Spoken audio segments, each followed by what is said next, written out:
wabarakatuh. Selamat datang di Abdillah Jaraki.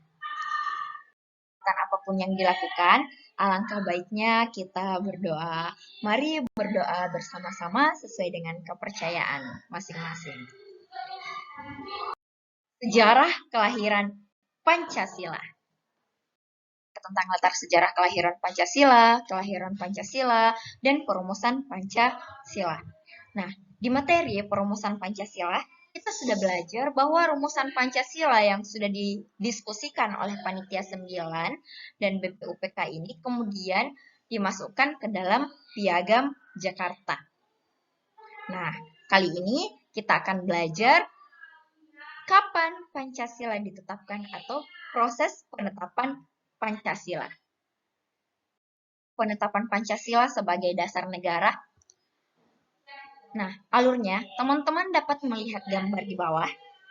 Yang pertama, di tanggal 22 Juni 1945, Panitia 9 telah menyelesaikan rumusan Pancasila sebagai dasar negara dan telah dimasukkan ke dalam rancangan pembukaan Undang-Undang Dasar yang dikenal sebagai Piagam Jakarta.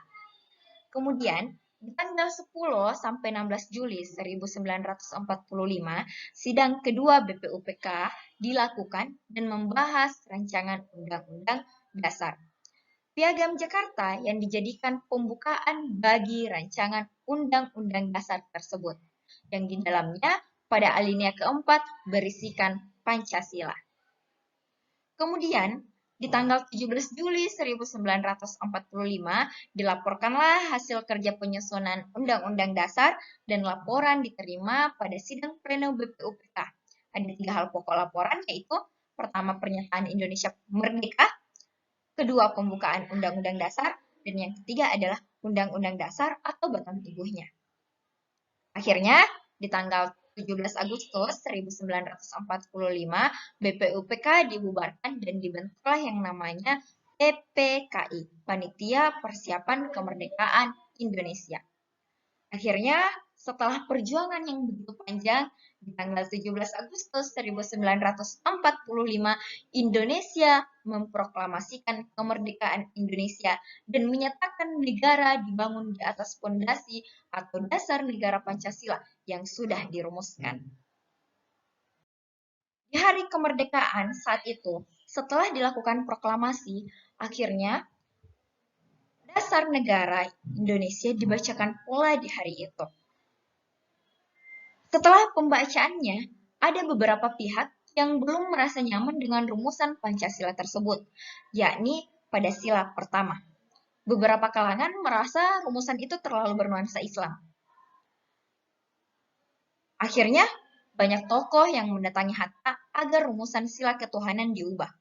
Akhirnya, Hatta menghubungi Ki Bagus Hadikusumo dan tokoh agama untuk mendiskusikannya. Akhirnya, para tokoh agama mendiskusikan dan para pendiri bangsa sehingga sila pertama yang awalnya berisi ketuhanan dengan kewajiban menjalankan syariat Islam bagi pemeluk-pemeluknya pada akhirnya diubah menjadi ketuhanan yang Maha Esa. Akhirnya pada tanggal 18 Agustus 1945, PPKI pun bersidang menetapkan pembukaan dasar hukum tertulis negara. Rumusan Pancasila itu tercantum di dalam bagian pembukaan tersebut. Sehingga Pancasila bersamaan pembukaan Undang-Undang Dasar ditetapkan sebagai dasar negara.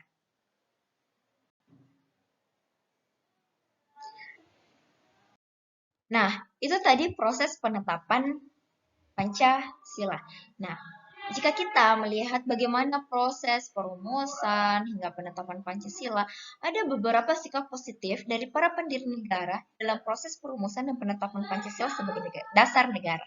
Ada banyak sikap positif yang dapat kita dapatkan, ya kan, teman-teman?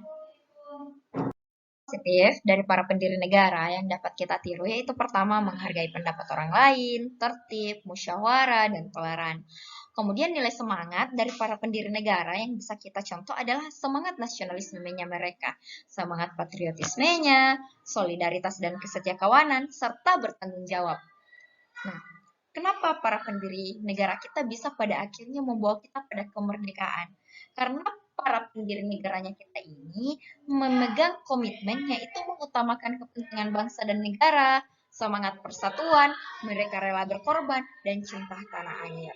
Nah, semoga sikap positif para pendiri negara ini bisa kita tanamkan di dalam diri kita sendiri untuk kehidupan sehari-hari.